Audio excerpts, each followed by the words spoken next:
کوئی بھی شخص جو اللہ رسول پہ آخرت پہ ایمان رکھتا ہے، اگر اس سے گناہ ہو جائے تو اللہ اسے مایوس نہیں کرتا، اس کے لیے توبہ کا دروازہ کھولا ہوا ہے اللہ۔ نبی صلی اللہ علیہ وسلم نے فرمایا کہ جب کسی مسلمان سے گناہ ہوتا ہے وہ اللہ کے سامنے ہاتھ اٹھا کے گڑ گڑاتا ہے کہ اللہ مجھ سے جرم ہو گیا، مجھے معاف کر دے، میں تجھ سے عہد کرتا ہوں کہ آئندہ یہ گناہ نہیں کروں گا۔ تو اللہ فرشتوں سے کہتا ہے دیکھو بہت سے لوگوں سے گناہ ہوتا ہے وہ معافی نہیں مانگتے، یہ اس لیے معافی مانگ رہا ہے کہ اسے پتہ ہے کہ اس کا کوئی خدا ہے جو گناہ پہ سزا بھی دے سکتا ہے اور چاہے تو گناہ کو معاف بھی کر سکتا ہے۔ حالانکہ میں تو نہ اسے پکڑ رہا ہوں نہ سزا دے رہا ہوں، اس کو کچھ نظر تھوڑی آ رہا ہے، لیکن یہ ڈر رہا ہے، اس کو پتہ ہے کہ ہے۔ دنیا تو صرف ظاہر کو دیکھتی ہے نا، آپ سے چوری ہو جائے، ایس ایچ او کو پتہ چل جائے اور پولیس آنے والی ہو، پہلے سے تھانے پہنچ کے سوری کرو گے کہ نہیں کرو گے؟ کیونکہ وہاں تو دیکھ رہے ہو، یہاں نظر کچھ نہیں آ رہا، گناہ گار تو اور پھل پھول رہے ہیں۔ تو اللہ فرشتوں سے فخر کرتے ہیں کہ اس نے نہ مجھے دیکھا نہ میری سزا کو دیکھا، غیب پر میری آیات پر ایمان رکھ کے مجھ سے توبہ کر رہا ہے اور دوسرا توبہ نہیں کر رہا، تو میں اس کے اس جذبے کی لاج رکھ کر اس کو معاف کرتا ہوں۔ فرمایا پھر سے گناہ ہو جاتا ہے، پھر یہ توبہ کرتا ہے، تو فرشتے تو اعتراض کریں گے نا، پھر توبہ کر رہا ہے، ابھی پھر توبہ توڑ کے آیا ہوا ہے، تو اللہ یہ کہیں گے کہ نہیں بھی تو آ سکتا تھا نا یہ، ارے یہ بھی تو سوچ سکتا تھا، دوبارہ ہو گیا تو اب کیوں آؤں میں، اب تو مجھ سے تو وہی نہیں ہو رہا بھائی، ہم تو چل ہی نہیں سکتے، پھر بھی ڈر ہے، کیا کر رہا ہے، آ رہا ہے، حالانکہ میں نے اس کو ابھی سزا بولو دی نہیں ہے۔ دیکھو فرعون کو جب سزا ملی تھی تو ایمان لے آیا تھا نا، تو جب سزا ہی دیکھ لی پھر کیا، اصل تو یہ ہے کہ ابھی کچھ بھی نہیں دیکھ رہا، پھر ایمان لائے گا تو اللہ کی نظر میں قدر ہوگی۔ گناہ کیا، اسے پتہ ہے کہ سزا ملے گی اس گناہ پہ، دنیا کی برکت بھی ختم، رزق کی برکت ختم، سکون ختم، اور آخرت میں آگ ہے جہنم کی، تو دوبارہ توبہ کرتا ہے۔ تو اللہ تعالیٰ پھر فرشتوں سے فخر سے کہتے ہیں کہ اسے پتہ ہے کہ اس کا کوئی رب ہے جو اس کے گناہ پہ سزا بھی دے سکتا ہے اور گناہ پہ اس کو معاف بھی کر سکتا ہے، اس لیے توبہ کر رہا ہے۔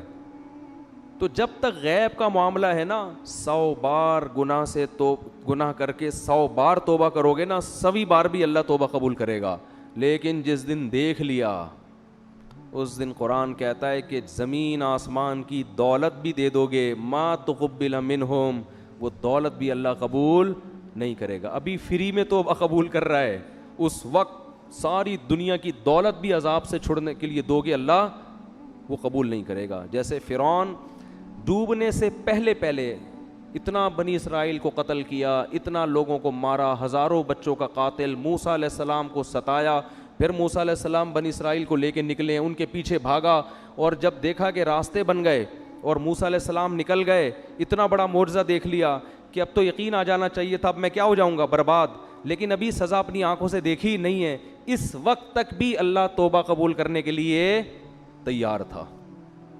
فرعون کہہ دیتا ہے اللہ میں ایمان لے آیا موسیٰ کے رب پر، تیری مدد کس کے ساتھ ہے؟ موسیٰ کے ساتھ، تو ان کے لیے راستے پیدا کر رہا ہے، میں غلط وہ صحیح، میں نے توبہ کی اور میں موسیٰ کے ہاتھ پہ بیعت ہونے کے لیے تیار ہوں۔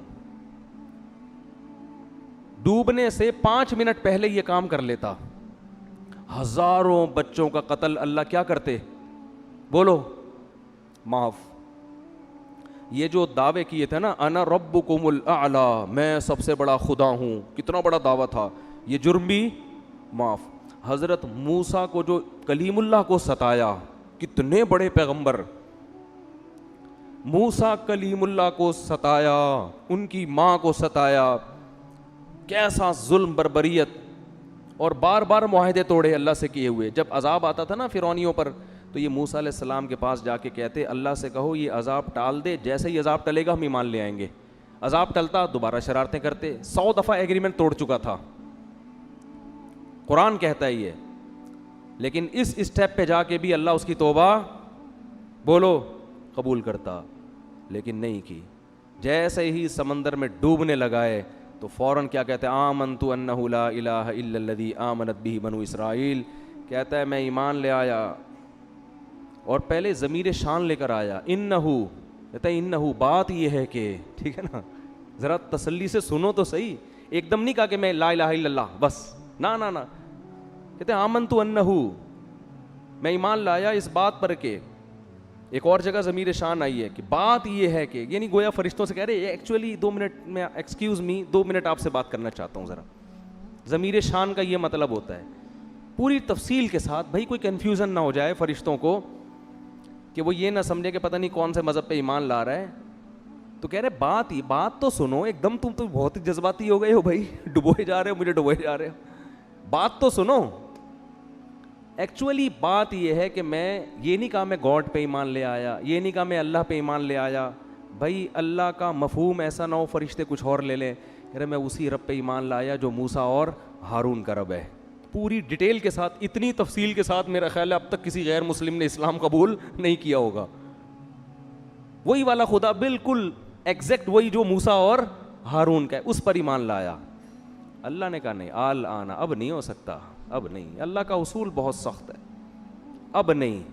تو بھائی جو فرعون کے ساتھ حالت ہوئی ہے، اللہ ہم سب کو بچائے، کل میرے اور آپ کے ساتھ بھی ہو سکتی ہے. ابھی اللہ بار بار مہلت دے رہا ہے، توبہ کرو یار. انٹرنیٹ پہ فحش فلمیں دیکھنے کی عادت پڑ گئی ہے، اللہ معاف فرمائے، چھوڑ دو اس کو.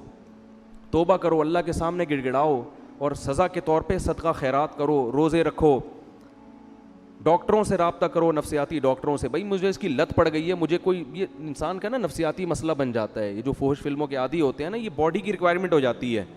جیسے نشہ ہے نا، ہیروئن اگر آپ نے چھوڑنی ہے تو صرف توبہ کافی نہیں ہے، پراپر علاج بولو ضروری ہے. تو ایسا ہی یہ جو فحش فلموں کی عادت پڑ گئی ہے، توبہ بھی کریں اور پراپر علاج بھی کریں اس کا. لڑکوں سے بدفعلی کی عادت پڑ گئی ہے، توبہ بھی کریں، پراپر علاج بھی کریں اس کا. نشے کی، شراب کی عادت پڑ گئی ہے، توبہ بھی کریں، نشے کا علاج بھی کریں، پھر سچی توبہ کی علامت ہوگی. پھر بھی اگر گناہ ہوتا ہے تو پھر اللہ کے سامنے دوبارہ توبہ کریں. پھر گناہ ہوتا ہے پھر اللہ کے سامنے دوبارہ توبہ کریں، کیونکہ ابھی ہم نے عذاب اپنی آنکھوں سے دیکھا نہیں ہے. اس لیے 100 بار بھی اگر کسی نے فحش فلمیں دیکھ کے توبہ کی ہے نا، ابھی بھی توبہ کا دروازہ کھلا ہوا ہے. ایک صاحب نے مجھے بتایا فون پہ کہ میں فحش فلموں کا عادی ہو گیا. ایک نوجوان نے بتایا میں حج کر کے آیا، اس کے بعد ہوگا تو بار بار دھلے گا. وہ یہ نہیں ہو سکتا کہ جی اب کیونکہ 3 دفعہ میلا ہو چکا ہے اب میں واشنگ مشین گھر سے نکال کے پھینک دوں گا، اب میں میلا ہی پھروں گا. کیونکہ اگر آپ بار بار اسی طرح میلے کپڑے دھوئے بغیر پہن کے چلتے رہے تو مارکیٹ میں میلے مشہور ہو جائیں گے آپ، اور لوگ آپ کو آپ کے ابا کو کہیں گے دیکھو میلے کا باپ آ رہا ہے کہتے ہیں یہ کہنا پہچان بن جاتی ہے، وہ دیکھو میلے کا. بھائی ہم میں سے ہر شخص گندا ہوتا ہے، آپ 2 دن نہ نہائیں گندے ہو جائیں گے. اس کا حل کیا ہے؟ دوبارہ نہاؤ. بھائی کپڑے میلے ہو رہے ہیں، بار بار دھو ان کو تو میل دور ہو جائے گا. تو اسی طرح جب انسان گناہ کرتا ہے اس کا دل کیا ہوتا ہے؟ میلا. حدیث میں آتا ہے توبہ کرتا ہے تو دل کیا ہو جاتا ہے؟ صاف. تو اصل تو یہ کہ گناہ نہ کرے انسان. جیسے اپنے کپڑوں کو میلا ہونے سے بچاتا ہے نا، یہ تو نہیں کہ چونکہ آج میں نہاؤں گا تو چلو میں گوبر میں کلا بازیاں کھاتا ہوں، کیونکہ آج تو ویسے ہی ایکچولی میں نے نہانا تو ہے ہی. کبھی دیکھا آپ نے بھئی ایک آدمی جمعے کے دن گوبر میں گٹر میں ڈبکی لگانے جا رہا ہے، لوگ کہہ رہے ہیں کیوں؟ کہہ رہے آج میں نے ویسے ہی نہانا ہے. تو میں نے کہا چلو گٹر سے ہو کے آ جاؤں نہا کے تو ویسے ہی صاف ہو جاؤں گا. ابے تو جان کر کون گندا ہوتا ہے؟ وہ تو باہر کی گرد و غبار لگتی ہے، ڈسٹ وغیرہ، پھر انسان میلا ہو جاتا ہے تو واش روم بنے ہوئے، جاؤ بھائی نہاؤ.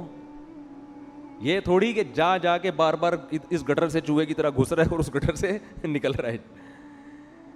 تو اسی طرح توبہ کی نیت سے گناہ کرنا حماقت اور بے وقوفی ہے کہ میں توبہ کر کے پاک ہو جاؤں گا، چلو یہ گناہ کر لو. توبہ کی نیت سے گناہ مت کرو. ہاں ہو جائے تو پھر کیا کرو؟ توبہ بار بار. تو اللہ کو توبہ کرنے والے بھی پسند ہیں. تو یہ پیکج اللہ کی طرف سے اس وقت تک ہے جب تک گناہ کی سزا اپنی آنکھوں سے دیکھ نہیں لیتے.